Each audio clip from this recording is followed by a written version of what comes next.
بسم اللہ الرحمن الرحیم۔ دیکھتی آنکھوں سنتے کانوں آپ حضرات کو میری طرف سے السلام علیکم۔ آج جو واقعہ آپ لوگوں کی خدمت میں پیش کرنے جا رہا ہوں وہ ہے اصحاب فیل یعنی ہاتھی والوں کا لشکر۔ یمن و حبشہ کا بادشاہ ابرہہ تھا۔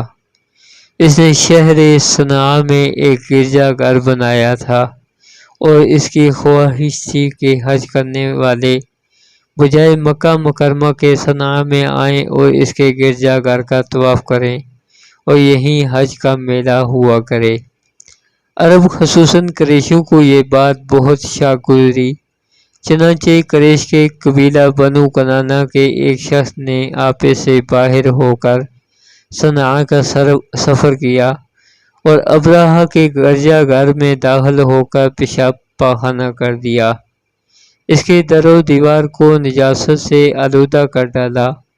اس کی حرکت پر ابرہہ کو بہت طیش آیا اور اس نے کعبہ معظمہ کو ڈھا دینے کی قسم کھا لی اور اس ارادے سے اپنے لشکر لے کر روانہ ہوا۔ اس لشکر میں بہت سے ہاتھی تھے اور ان کا پیشرو ایک بہت بڑا کوپیکر ہاتھی تھا جس کا نام محمود تھا۔ ابرہہ نے اپنی فوج لے کر مکہ مکرمہ پر چڑھائی کر دی اور اہل مکہ کے سب جانوروں کو اپنے قبضے میں لے لیا، جس میں عبدالمطلب کے اونٹ بھی تھے۔ یہی عبدالمطلب جو ہمارے نبی صلی اللہ علیہ وآلہ وسلم کے دادا ہیں، خانہ کعبہ کے متولی اور اہل مکہ کے سردار تھے۔ یہ بہت ہی رعبدار اور نہایت ہی جسیم اور باشکوہ آدمی تھے۔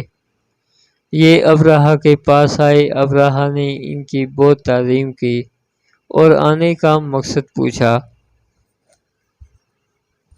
تو آپ نے فرمایا کہ تم میرے اونٹوں کو مجھے واپس دے دو۔ یہ سن کر ابرہہ نے کہا، مجھے بڑا تعجب ہو رہا ہے کہ میں تو تمہارے کعبے کو ڈھانے کے لیے فوج لے کر آیا ہوں، جو تمہارا اور تمہارے باپ دادا کا ایک بہت مقدس اور محترم مقام ہے۔ آپ نے اس کے بارے میں کچھ بھی مجھ سے نہیں کہا، صرف اپنے اونٹوں کا مطالبہ کر رہے ہیں۔ حضرت عبدالمطلب نے فرمایا کہ میں اونٹوں ہی کا مالک ہوں، اس لیے اونٹوں کے لیے کہہ رہا ہوں، اور کعبے کا جو مالک ہے وہ خود ہی اس کی حفاظت فرمائے گا، مجھے اس کی کوئی فکر نہیں۔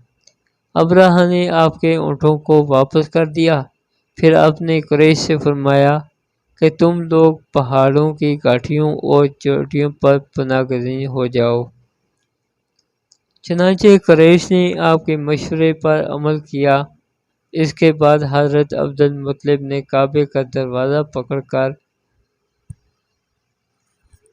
بارگاہ الہی میں کعبے کی حفاظت کے لیے خوب رو رو کر دعا مانگی اور دعا سے فارغ ہو کر آپ بھی اپنی قوم کے ساتھ پہاڑ کی چوٹی پر چڑھ گئے۔ ابرہہ نے صبح تڑکے اپنے لشکروں کو لے کر کعبہ مقدس پر دعویٰ بول دینے کا حکم دے دیا اور ہاتھیوں کو چلنے کے لیے اٹھایا، لیکن ہاتھیوں کا پیشرو محمود جو سب سے بڑا تھا وہ کعبہ کی طرف نہ چلا۔ جس طرف اس کو چلاتے تھے چلتا تھا، مگر کعبہ مکرمہ کی طرف جب اس کو چلاتے تھے تو وہ بیٹھ جاتا تھا۔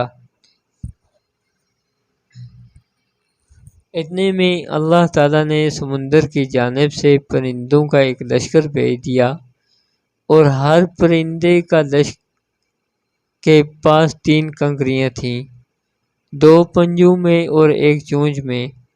ابابیلوں کے اس لشکر نے ابرہہ کی فوجوں پر اس زور کی سنگباری کی کہ ابرہہ کی فوج بدحواس ہو کر بھاگنے لگی،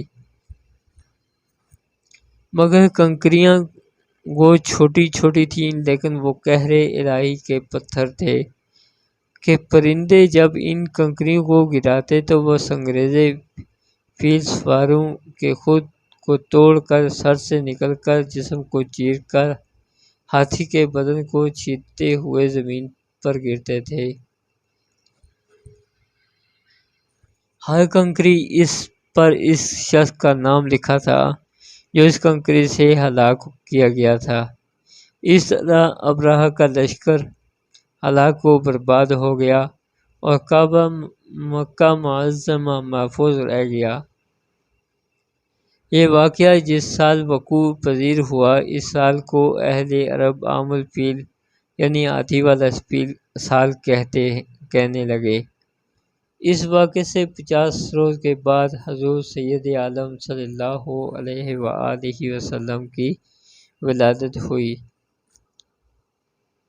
اس واقعے کو اللہ تعالیٰ نے قرآن مجید میں بیان فرماتے ہوئے ایک سورت نازل فرمائی جس کا نام سورہ فیل ہے۔